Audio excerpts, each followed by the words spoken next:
여러분의 마음은 안녕하세요. 40대 초반의 부부가 찾아왔다. 3달째 냉전 상태인데 싸움의 시작은 남편의 승진 누락. 10년 넘게 승진 누락이 반복되고 있는 건 분명 남편한테 문제가 있는 거라고 아내는 말했다.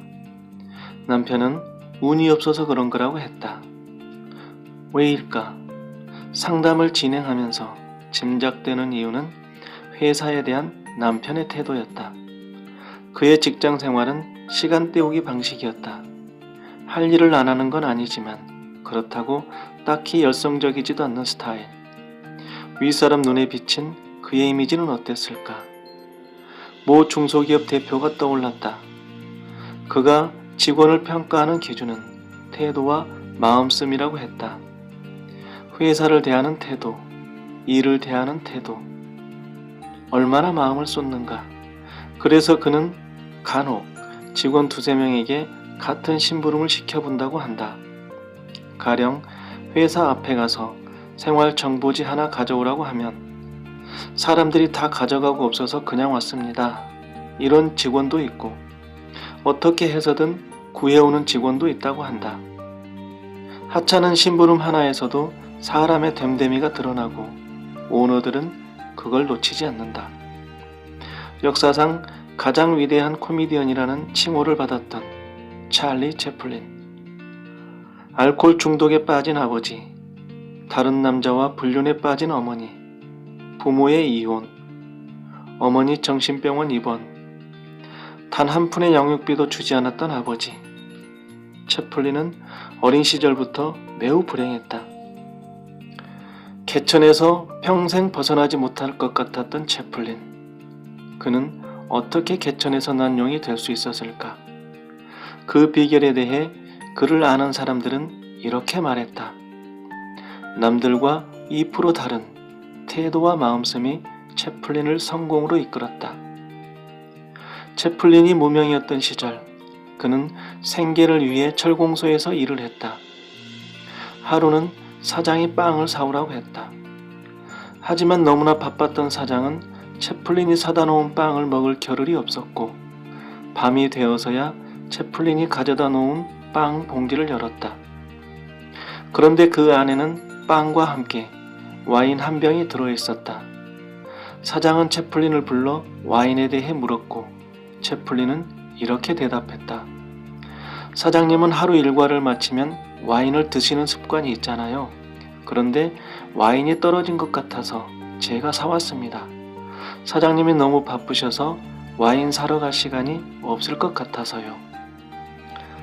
채플린의 태도와 마음씀에 감동을 받은 사장은 임금을 올려주었고 그 후로 채플린을 대하는 게 완전히 달라졌다고 한다. 하나를 하더라도 마음을 다하는 태도, 세심한 배려와 따뜻한 마음을 행동으로 보여주는 실천. 이런 요소들은 감동을 주기 마련인데 채플린은 그것이 몸에 배어 있었다. 2% 다른 태도와 마음씀. 그것이 구르고 굴러 큰 결과로 이어지는 거라고 개천에서 난 용들은 말한다. 네. 태도는 마인드와 직결되어 있고 마음씀은 내면이 행동으로 표출된 것. 사람들은 저마다 특별한 방법론에 솔깃해하지만 그 방법론의 효력 발생에 큰 영향을 미치는 가장 기본적인 요소에는 관심이 없습니다. 하지만 개천에서 난 용들과 대화를 해보면 확실히 태도와 마음씀이 다르다는 걸 느끼게 되는데 방법은 따라할 수 있어도 태도와 마음씀은 생각만으로 되는 일이 아니기 때문에 성공은 여전히 쉽지 않다고 주장하는 이들도 있습니다. 태도와 마음씀은 그릇과 같아서 간장 종지만한 그릇을 들고 아무리 훌륭한 방법론을 펼친다 한들 애초에 담겨올 수 없었다는 것이죠. 수동적 태도와 능동적 태도는 한낱 마음 자세에 불과한 것이 아닙니다. 그 차이는 때때로 하늘과 땅만큼이나 큰 격차로 나타나곤 하는데 수동적 의식은 마이너스적 사고인 반면에 능동적 의식은 플러스적 사고이기 때문입니다. 우리가 잘 알고 있는 고 정주영 회장님 같은 분이 플러스적 사고의 대명사라고 할 수 있죠.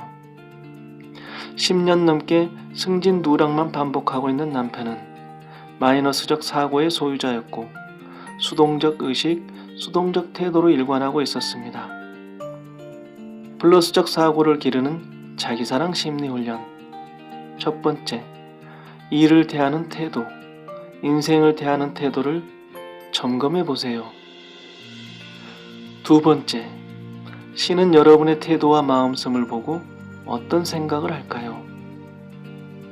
세 번째, 하나를 하더라도 마음을 다해서 하는 연습을 해보세요.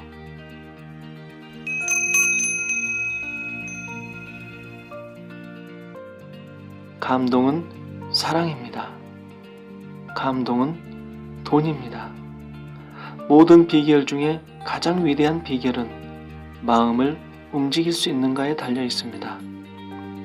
사랑이든 성공이든 물질이든 행복이든 마음의 차이와 마음씀의 차이에 대해 종종 사색해보는 시간을 갖는다면 여러분이 바라는 것은 훨씬 더 앞당겨질 것입니다. 여러분의 마음씀에 신이 감동으로 응해오기를 기원합니다.